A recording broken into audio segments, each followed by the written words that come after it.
À la une de ce 20h, gestion des achats publics durables, l'ARCOP, l'autorité de régulation de la commande publique, expose sa stratégie nationale et son plan d'action aux partenaires techniques et financiers. Évaluée à 939 millions de francs CFA, cette stratégie s'étend sur 4 ans. Elle a été soumise à l'appréciation des acteurs de la chaîne ce matin au cours d'un atelier. Tous les détails dans un instant. Électricité au Burkina Faso, cette année, on connaîtra moins de coupures d'électricité, foi du directeur général de la Sonabel. Une assurance donnée ce matin lors de la visite de la ministre en charge de l'énergie à la centrale électrique de Kosodo et à la direction du réseau de transport d'énergie électrique. Et puis en Guinée, l'ex-premier ministre Ibrahima Kassori Fofana prend la tête du RPG d'Alpha Condé. La décision a été prise au terme de la convention extraordinaire du parti, boudée par plusieurs cadres de l'ex-parti au pouvoir. Bonsoir à toutes et à tous, bienvenue à cette édition du soir sur Twi TV. Comment disséminer la stratégie nationale des achats durables au Burkina Faso? La question était au cœur d'un atelier organisé par l'autorité de régulation de la commande publique ARCOP ce vendredi 1er avril. Objectif, permettre aux acteurs du domaine de s'imprégner du contenu de la stratégie qui vise à soutenir le développement et la mise en œuvre d'une politique nationale des achats durables cohérente. Compte rendu de Maxime Jean-Hugues Bambara et Cheikh Omaoui Draogo. Après l'élaboration de la stratégie nationale des achats durables assortie d'actions et des outils de mise en œuvre, l'heure est à la vulgarisation du document, d'où cet atelier de dissémination organisé par l'autorité de régulation de la commande publique ARCOP. L'objectif de cette stratégie est de soutenir le développement et la mise en œuvre d'une politique nationale des achats durables cohérente, adaptée et capable de servir de levier pour l'intégration systématique des considérations sociales, environnementales et économiques dans la commande publique. Les achats publics durables s'entendent au sens des marchés publics et des délégations de services publics, bref, toutes les formes d'acquisition de biens et de services dans lesquelles les acheteurs publics, c'est-à-dire l'administration publique, a l'obligation d'intégrer des considérations du développement durable, notamment les considérations sociales, environnementales et économiques. Et cela dans le respect des principes de bonne gouvernance, d'efficacité et de bonne utilisation des deniers publics. Pour l'atteinte de ces objectifs, 6 axes stratégiques ont été définis. Il s'agit entre autres l'information et la sensibilisation des acteurs, des biens et des services doivent avoir suffisamment d'informations sur les considérations environnementales et sociales, donc à prendre en compte dans les achats publics durables. Donc l'information et la sensibilisation des acteurs est un axe majeur. Alors de même, il est important que le renforcement des capacités donc des acteurs soit également une orientation, j'allais dire, importante dans la mise en œuvre de la stratégie. Et ensuite, le cadre institutionnel et juridique même, c'est-à-dire l'environnement juridique dans notre pays en matière de commande publique doit être adapté aux enjeux donc, des achats publics durables. Évaluée à 39 millions de francs CFA, la stratégie nationale des achats durables a bénéficié de l'appui de la Banque mondiale. Elle sera mise en œuvre sur une période de 4 années. Je le disais en titre également, la ministre de l'Environnement, de l'Énergie, de l'Eau et de l'Assainissement, Maminata Traoré Koulibaly, touche du doigt les conditions de travail des agents de la Société nationale d'électricité du Burkina Sonabel. Cela s'est fait au cours d'une visite à la centrale électrique de Kosodo et à la direction du réseau de transport d'énergie électrique. Cette visite terrain est intervenue ce 1er avril 2022. Les images de cette tournée dans ce reportage signé Fatima Tanikema. Centrale électrique de Kosodo, la nouvelle ministre en charge de l'énergie, aux côtés de ses collaborateurs de la Société nationale d'électricité du Burkina, Sonabel. C'est ici qu'a débuté cette visite de la ministre chargée de l'énergie. Venue féliciter les agents pour l'abnégation au travail en cette période de canicule, elle a bénéficié d'une visite guidée des locaux. Occasion pour Maminata Traoré de prendre connaissance des difficultés que vivent ces derniers. Les difficultés, c'est sûr, il y en a. Ils sont constamment en alerte parce que par moment, il y a des pertes d'énergie, il y a des groupes qui tombent en panne, il y a des lignes qui sont cassées. Donc ça veut dire que le personnel est constamment en alerte pour pouvoir donc rétablir le système.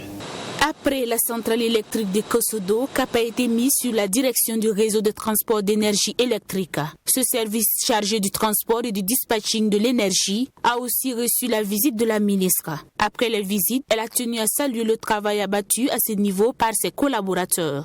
C'est un travail de longue haleine qui se fait au quotidien, qui demande donc un personnel dédié. Et je dois dire que j'étais satisfaite de ce qui est fait. Mais je pourrais être encore plus satisfaite si tout Burkinabé avait accès à l'énergie. Ce qui demande encore des moyens colossaux et la disponibilité du personnel. Et c'est dans ce sens-là que nous allons essayer de travailler avec l'ensemble du personnel. Cette tournée de Maminata Traoré a servi de cadre pour les responsables de la Sonabel de soumettre leurs doléances dont la principale concerne l'investissement. Toute chose qui n'est pas tombée dans l'oreille d'un sourd. C'était également le lieu pour le directeur général de la Sonabel de rassurer la population quant à la disponibilité des ressources nécessaires pour faire face à la période de canicule. Dans la suite de ce 20h, la coalition pour la refondation de la patrie, CRP, était en conférence de presse ce 1er avril 2022 pour répondre à la CEDEAO qui demande au Burkina Faso de proposer un calendrier clair de la transition. Pour la coalition, le plus important reste la sécurisation du territoire. Elle invite de ce fait l'institution à prendre en compte les réalités du pays et à soutenir la transition pour une sortie de crise. Abdourahmane. Face aux injonctions de la CEDEAO vis-à-vis du Burkina Faso quant à la définition d'un calendrier clair de la transition, la coalition pour la refondation de la patrie CRP invite l'institution à comprendre la situation que vit le pays. Pour la CRP, le plus important est la sécurisation du territoire, peu importe le temps que cela prendra. Elle invite donc la CEDEAO à respecter la volonté du peuple burkinabé et à le soutenir pour résoudre la crise sécuritaire, une condition indispensable pour l'organisation d'élections. Ce n'est pas à quelqu'un de venir nous donner une date. Si la CEDEAO aujourd'hui pense qu'elle peut nous apporter un appui et dès demain ou après-demain, nous avons fini avec la question sécuritaire, mais la semaine qui vient, je pense que le gouvernement de transition va travailler à organiser les élections pour un retour constitutionnel. Sur la question de la coopération militaire, les conférenciers du jour s'alignent derrière le gouvernement qui estime que le Burkina Faso ne doit pas nécessairement suivre l'exemple du Mali. Pour eux, les partenaires doivent être choisis en fonction de l'intérêt et des réalités du Burkina Faso qui sont bien différentes de celles du Mali.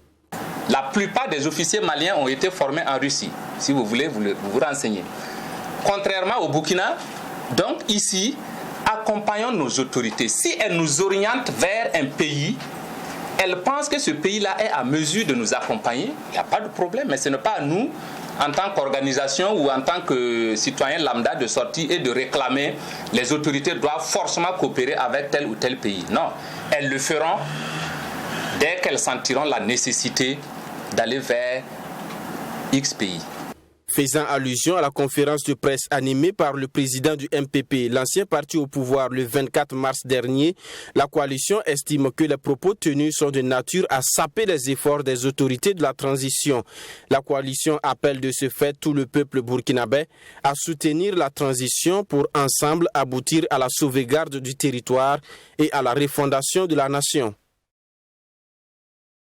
Le mouvement Nouvelle Génération Wakat a été officiellement présenté à la presse le mercredi 30 mars 2022 à Ouagadougou. Sa sortie était axée sur 2 points que sont la présentation du mouvement et sa lecture sur la situation nationale. C'est un mouvement qui se veut une force panafricaniste et une force de conscientisation du peuple burkinabé. On découvre tout cela avec Salimatou Zongo et Serge Kabouré. C'est la première sortie médiatique du mouvement Nouvelle Génération Wakat depuis sa création en 2020. Composé de 8000 adhérents, le mouvement se veut une force panafricaniste, une force de conscientisation du peuple burkinabé, avec pour objectif la promotion du civisme. À en croire le secrétaire général du mouvement, il est temps de contribuer au développement du Burkina Faso, d'où le nom du mouvement Wakat, qui signifie le temps dans les langues nationales Moré, Dioula et Fulfulde. Il invite donc tous les patriotes engagés à le rejoindre sur la route d'un développement nouveau. Quels sont les objectifs du mouvement? Premièrement, ramener le civisme perdu au sein de la nouvelle génération en passant par la formation citoyenne de nos militants. Deuxièmement, la conscientisation à l'appartenance de notre pays et la prise en main de notre destin commun. La formation professionnelle liée à l'école de la vie et à la pratique. Lutter contre le terrorisme au Burkina Faso est une urgence, à en croire le président du mouvement Nouvelle Génération, Wakat. C'est à cet effet que le premier responsable du mouvement a fait sa lecture sur les sanctions de la CEDEAO à l'occasion de la présentation du mouvement à la presse. Selon lui, la crise qui secoue aujourd'hui l'Afrique de l'Ouest, en particulier le Sahel, a une histoire que la CEDEAO n'ignore pas. Rasmane Ilboudo, président du mouvement Nouvelle Génération Wakat, invite donc la CEDEAO à être à l'écoute des peuples. Et si nous partons tout de suite interroger l'histoire de la crise sécuritaire qui nous préoccupe actuellement là, nous allons tout de suite se rendre compte que la CEDEAO y est pour quelque chose. La CEDEAO ferait mieux d'écouter les cris de détresse des populations de la région du Sahel que d'engager un bras de fer ou des injonctions ou des menaces à peine voilées. Cette première sortie du mouvement Nouvelle Génération Wakat se justifie par les événements du 24 janvier 2022, selon les premiers responsables. Ce mouvement entend ainsi investir le terrain en tant que force de proposition d'alternatives à l'échelle nationale et sous-régionale pour la résolution des crises. Ouverture ce vendredi 1er avril 2022 du 8e congrès ordinaire du syndicat national des travailleurs de l'agriculture. Réunis pour 48 heures, les congressistes vont au cours de ce rendez-vous passer en revue les activités menées par le bureau national du SINATRAG et dégager de nouvelles perspectives pour les années à venir. C'est un congrès qui se tient sous le thème « Dans un contexte de crise sécuritaire, sanitaire et alimentaire, de remise en cause des libertés démocratiques, élevant davantage le niveau de conscience politique et syndicale des travailleurs de l'agriculture pour une meilleure participation aux luttes. Sanata Siré. Réunis pour 48 heures à la Bourse du Travail, les travailleurs de l'agriculture vont au cours de ce 8e congrès ordinaire mener des réflexions sur la situation du secteur de l'agriculture, durement touché par la crise sécuritaire qui sévit au Burkina Faso. C'est également l'occasion pour les congressistes d'apprécier le rapport du Bureau national, de relire et adapter les tests fondamentaux et de procéder au renouvellement du Bureau national du syndicat national des travailleurs de l'agriculture SINATRAG après 5 années d'exercice.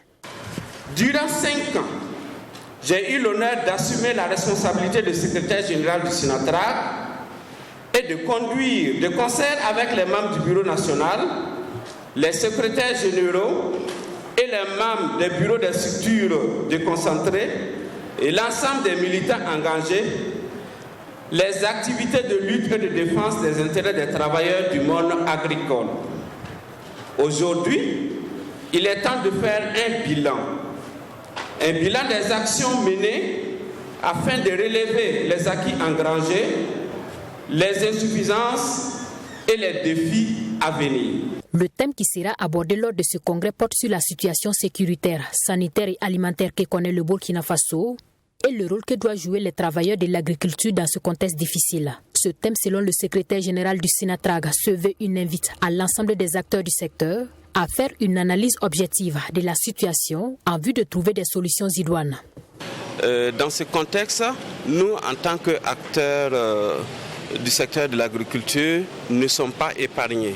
Parce qu'au regard des violences, des questions de terrorisme, des questions de Covid, nous sommes aussi des Burkinabés et il était nécessaire que nous puissions aussi poser un regard sur ces aspects aussi qui touchent aux activités agricoles. Parce que quand vous voyez les populations, les déplacés internes, une bonne partie ce sont des producteurs qui ont abandonné les champs.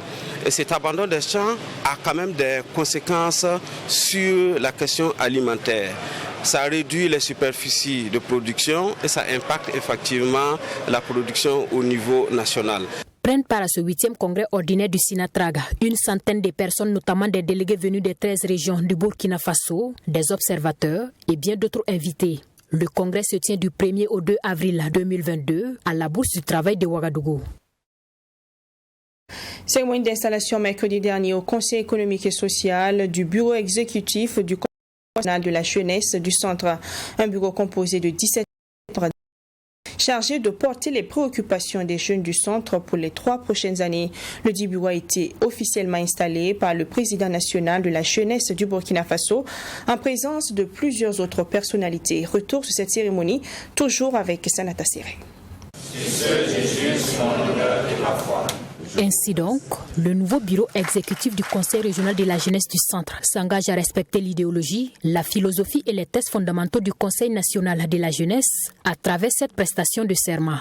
Officiellement installé ce mercredi pour un mandat de 3 ans, ce bureau aura pour mission de porter haut le drapeau du Conseil national de la jeunesse CNJ et tenir compte des préoccupations des jeunes du centre. Il s'agira également pour eux de préserver et défendre l'image de la structure tout en travaillant conformément aux tests fondamentaux selon le président national du CNJ.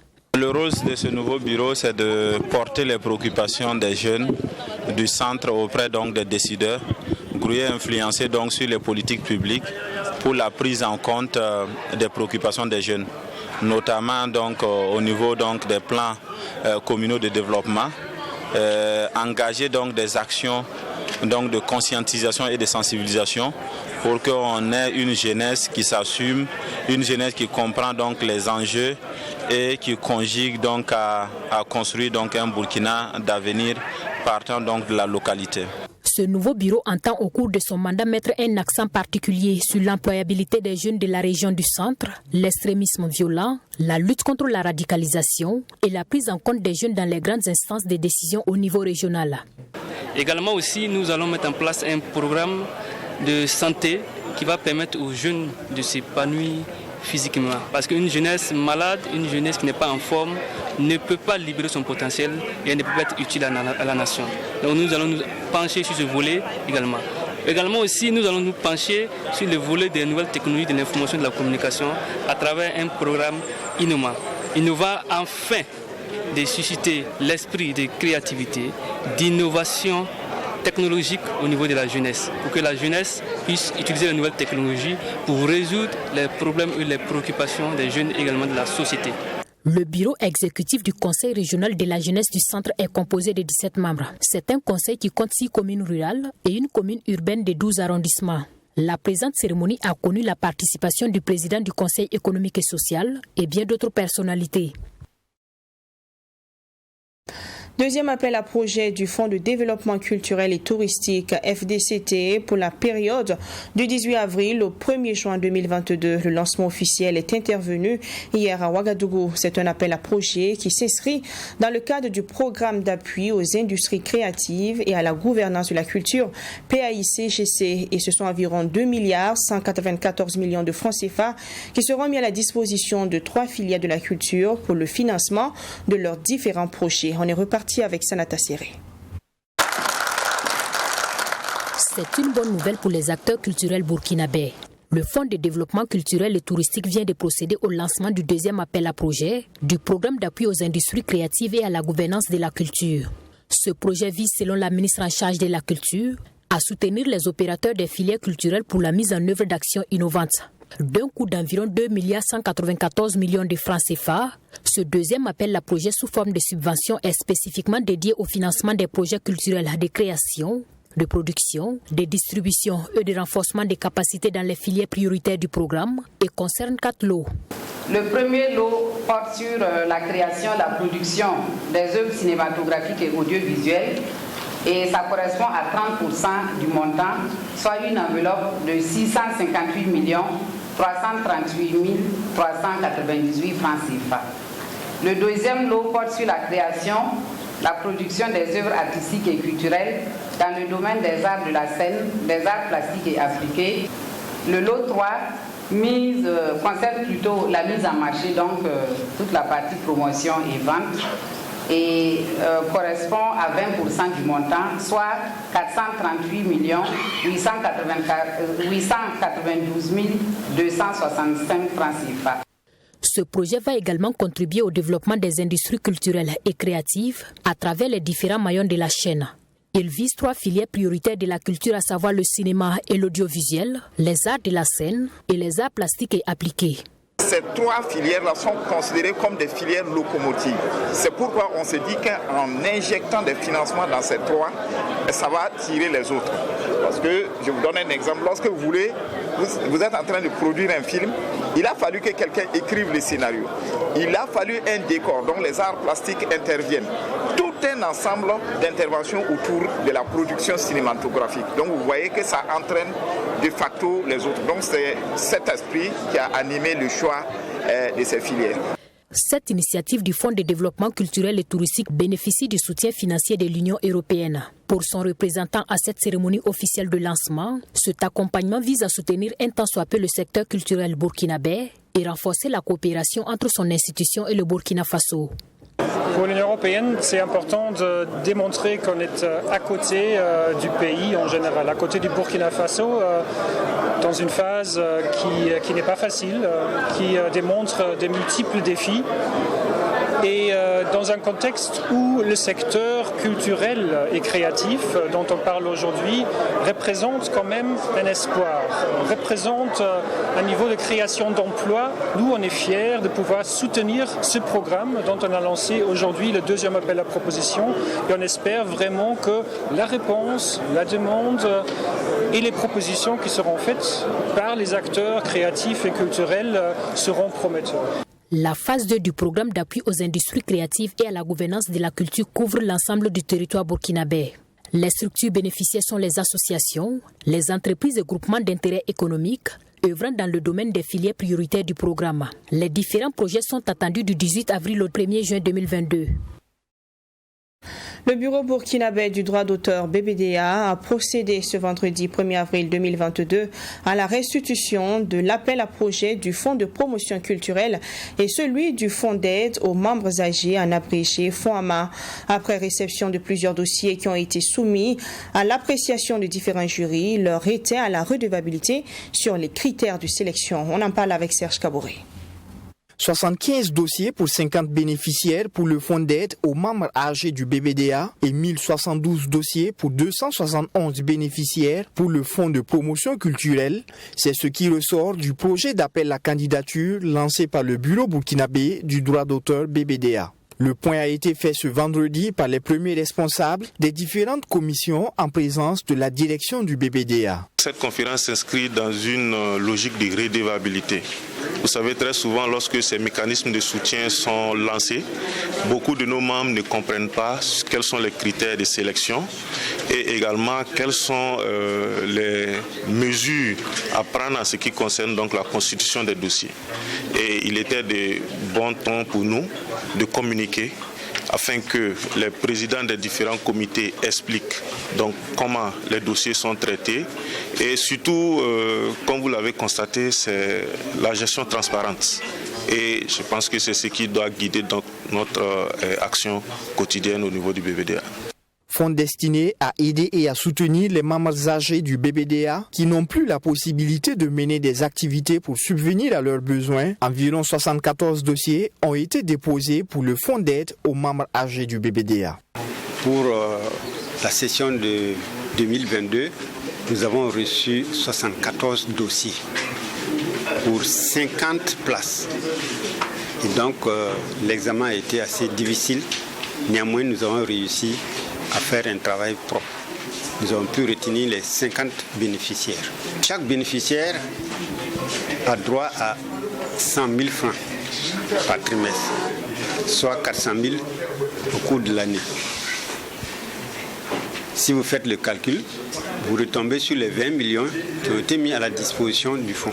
Fonds visant à aider les membres du BBDA qui ont des projets, le Fonds de promotion culturelle a suscité la candidature de 1072 dossiers. Beaucoup d'artistes ont des projets, mais faute de moyens, les projets dorment dans les tiroirs et n'arrivent pas à se réaliser.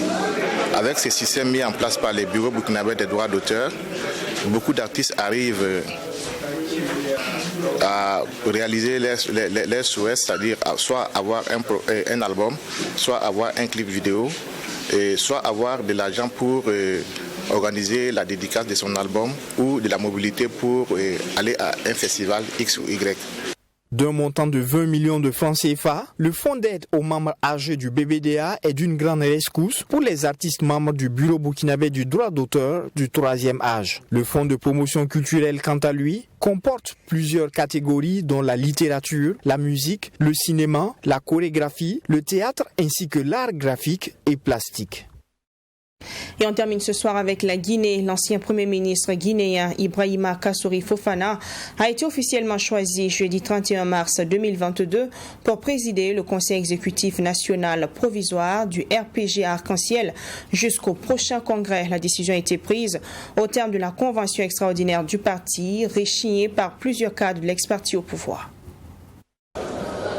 Le Rassemblement du peuple de Guinée, parti de l'ex-président Alpha Condé, a investi jeudi l'ancien Premier ministre Ibrahima Kassory Fofana à la tête d'un organe provisoire qui dirigera le RPG jusqu'à un congrès.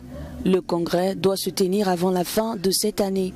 Lorsqu'en mai 2018, j'ai décidé de fondre mon ancien parti, Guinée pour tous, dans le RPG Arc-en-Ciel, je voulais consolider une alliance qui, à mon avis et à mon sens, devrait matérialiser une volonté, une direction, une vision, toutes les valeurs que je partage encore avec notre champion, le professeur Alpha. Ibrahima Kassory Fofana a été désigné par acclamation à la tête de ce conseil exécutif provisoire. Début mars, les instances du RPG l'avaient choisi pour présider ce conseil, mais cette décision avait créé des remous au sein du parti. Permettez que ma première grande décision soit de demander au bureau exécutif provisoire d'organiser des assises à la base afin qu'en concertation avec les militants, nous tirions toutes les leçons des 10 années passées de notre gouvernance. La convention extraordinaire qui réunissait 368 délégués venus de tout le pays visait à réorganiser le RPG avant les prochaines élections dont la date n'est pas encore connue. C'est la fin de cette édition. Merci de l'avoir suivi. On se retrouve demain 20h pour un autre journal. D'ici là, prenez toujours soin de vous. Bonsoir.